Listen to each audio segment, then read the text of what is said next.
Salut à tous, c'est Ikichi Nozuka, 22 ans, célibataire, libre comme l'air. Bon, vous vous abonnez à ce gars-là, Jugboy? Je crois que c'est pas mal. Ciao, portez-vous bien. Salut, c'est Jugboy, j'espère que tu vas bien. Et aujourd'hui, on se retrouve pour la review du chapitre 132 de Chainsaw Man. Allez, c'est parti.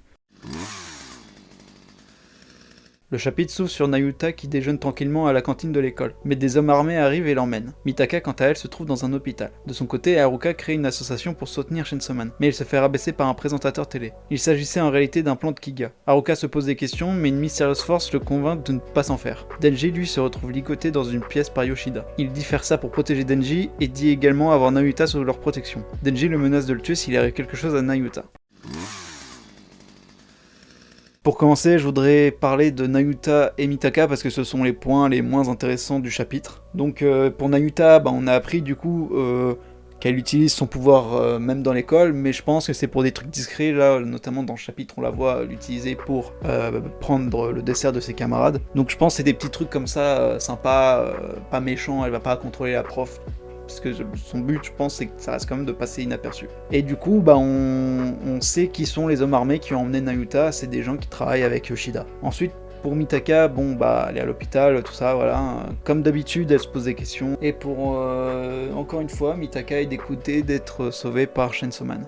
Bon, maintenant, venons au point le plus intéressant du chapitre, la partie avec Haruka. Alors, je ne comprends pas du tout pourquoi Kiga voulait ridiculiser Haruka. Enfin, c'est pas la ridiculiser, mais voilà, ne pas le rendre vraiment crédible, on va dire. J'ai beau chercher, j'arrive pas à trouver une réponse. Par contre, on sait que malgré qu'elle ait un plan et qu'elle fasse ça et tout, on sait que ça reste tout de même une alliée, puisque son but, c'est que l'ère des démons n'arrive pas, que la prophétie de Nostradamus ne se réalise pas.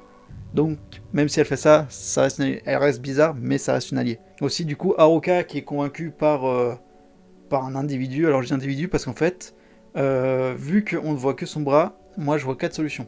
Soit c'est un démon, soit c'est la mystérieuse personne qui a soigné Denji lors de son premier combat contre le démon chute, soit il s'agit du deuxième Chainsaw Man, soit c'est quelqu'un qu'on connaît.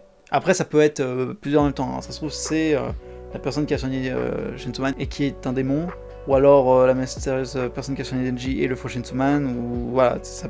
Mais voilà, sinon c'est les 4 grandes idées. Après, Haruka ne semble pas réellement convaincu, mais plutôt effrayé. On va dire qu'il va se soumettre à cette puissance et à Kiga, plus par crainte que par réel pouvoir de l'individu en fait. Du moins c'est l'impression qu'il me donne avec sa réaction. Et du coup, si cette ombre est encore une fois proche de Kiga, enfin fait partie du plan de Kiga, c'est que ce démon ou cet individu est un allié. Aussi, il dit lui-même qu'il veut faire en sorte que l'association s'enclenche, quoi, que l'association Chainsaw Man se développe. Ensuite, pour terminer, Denji, ligoté par Yoshida, mais on n'a pas réellement d'infos pour savoir ce qui va se passer pour lui. Tout.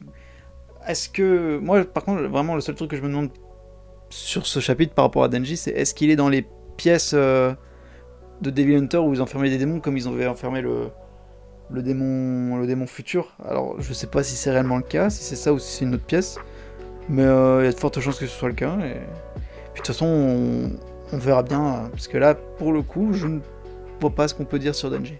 Voilà, j'en ai terminé avec la review de ce chapitre, j'espère que ça vous aura plu. Moi j'ai trouvé ce chapitre très bon. En fait là on fait le topo sur ce qui se passe après l'apparition du démon chute. On voit que justement ça a foutu le bordel comme avec le démon flingue et tout, et franchement c'est super intéressant de voir comment ça se passe après. Sur ce, j'espère que la vidéo elle vous aura plu.